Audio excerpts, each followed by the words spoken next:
সম্মানিত শ্রোতাদি, আপনারা দেখতে পাচ্ছেন কৃষির উন্নয়ন, সে সাথে প্রযুক্তির উন্নয়ন। আমরা দেখছি ভুট্টা চাষ পদ্ধতি। গাছের দূরত্ব ৯ ইঞ্চি, প্রস্থ হচ্ছে 22 ইঞ্চি। এটি একটি অভিনব পদ্ধতি। আমরা মূলত দেখি যে এটা একটা যান্ত্রিক বিষয়, দুই একটা ত্রুটি হতে পারে, এটা কোনো ব্যাপার না। আমরা যখন নাঙল দিয়ে করি তখনও কিন্তু অনেক বীজ যখন উপরে পড়ে তখন কিন্তু এই সমস্যার সম্মুখীন হই। ভুট্টার বীজ যদি বড় হয় তাহলে এই মিসিং হওয়ার সম্ভাবনা একটু থাকে। এছাড়া খুব কমই হয়, আর দুই এক জায়গায় হয়তো বা ডবল পড়ে। ভুট্টার যখন আমরা গাছের দূরত্ব দিচ্ছি ৯ ইঞ্চি বা ৯.৫ ইঞ্চি, তখন ডবল পড়লেও কিন্তু সেটা সমস্যা হওয়ার কথা না, কারণ ডবল মোচা হবে, ডবল গাছ হবে, এটা আহামরি কোনো ফ্যাক্ট না।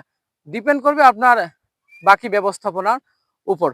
সঠিক সময়ে যদি আপনারা সার প্রয়োগ করেন, সঠিক সময় যদি আপনারা কীটনাশক দেন, তাহলে আপনি আশা করেন যে ইনশাআল্লাহ আপনার আশাধিক যে ফলন ১০০ মন বা ৯০ মন বা ৯৫ মন বা ৮০ মনে ধরেন না কেন, সেটা পাওয়ার সম্ভাবনা থাকে।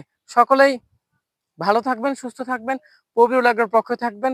সালামু আলাইকুম রহমতুল্লাহি বারাকাতুহু।